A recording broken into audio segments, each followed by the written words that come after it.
So I chose to get taxed about $15,000 rather than buying real estate. Let's talk about why.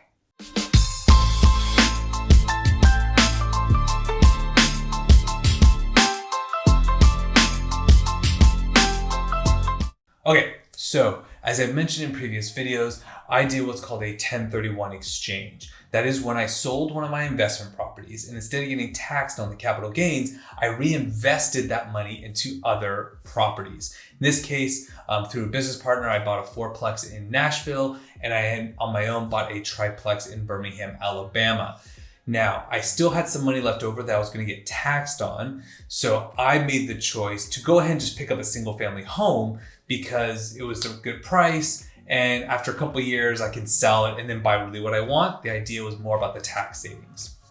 So we entered escrow. Super exciting. I had already negotiated 15 grand off, which is over 10% of the price. House was going for about $80,000.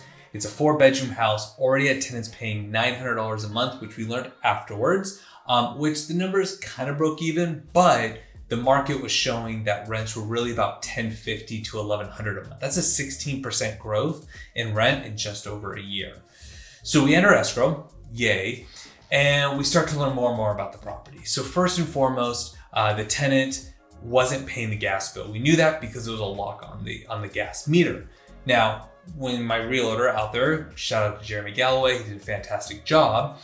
He went and talked to them. He ended up talking to, I think it was one of the tenant's boyfriends, and just said, hey, what's going on with the gas meter?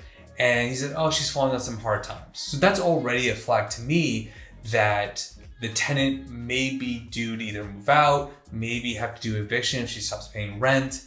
Regardless, I was like, look, let's proceed. And with the gas meter, my concern was we are in the winter time. They're using space heaters, which can be dangerous. So maybe I'll pay for gas for the next couple months because I would rather have the gas on and then I can deal with it later. We discovered then, because there's always more to the story, that a 2-month-old puppy. So I don't have anything against dogs. Really the concern I had was that the tenant had chosen to pay a monthly expense for a dog over paying their own gas bill. And that's always a little bit of a red flag in terms of how money's being spent. Again, continue to proceed. Then we find out, and this is super common in the United States, poor property management.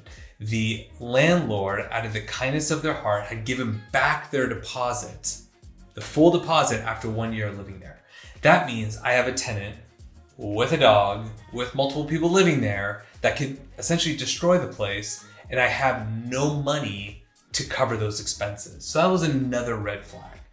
Now, through all of this, I was still willing to buy the place because I knew that's things I can work on. I can focus on it. I can just say, look, do we need to evict the tenant? Do we need to work with the tenant to give us a new deposit? Whatever the case may be.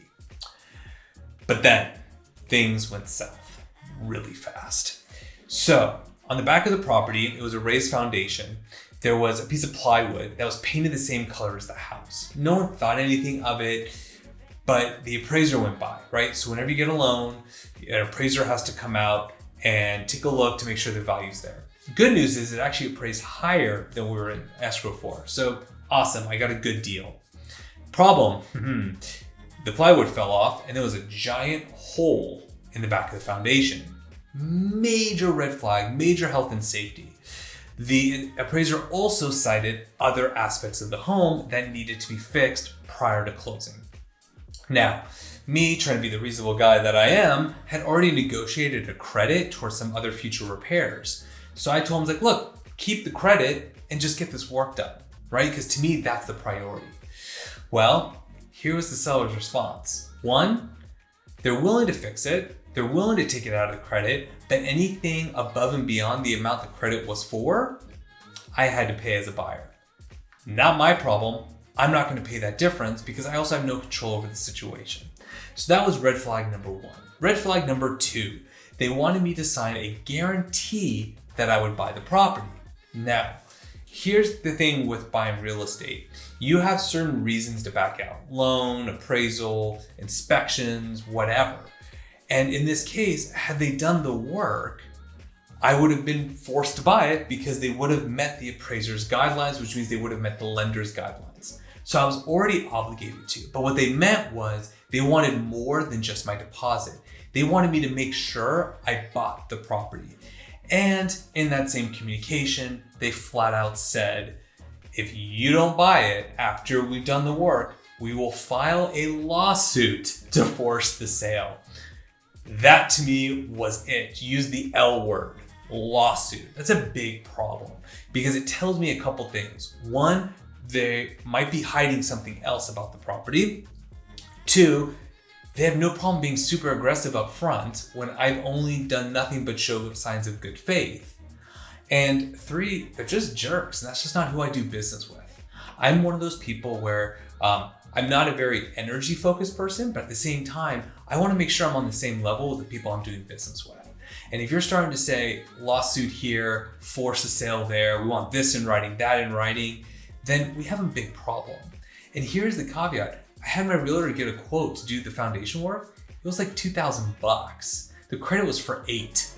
So had they done that plus the other work, they probably would have spent, I don't know, $5-ish grand to fix everything max, and they would have been able to pocket the remaining $3,000. So they actually would have came out ahead, but because of how aggressive they were, that was a reason for me to back out. So the moral of this story is this.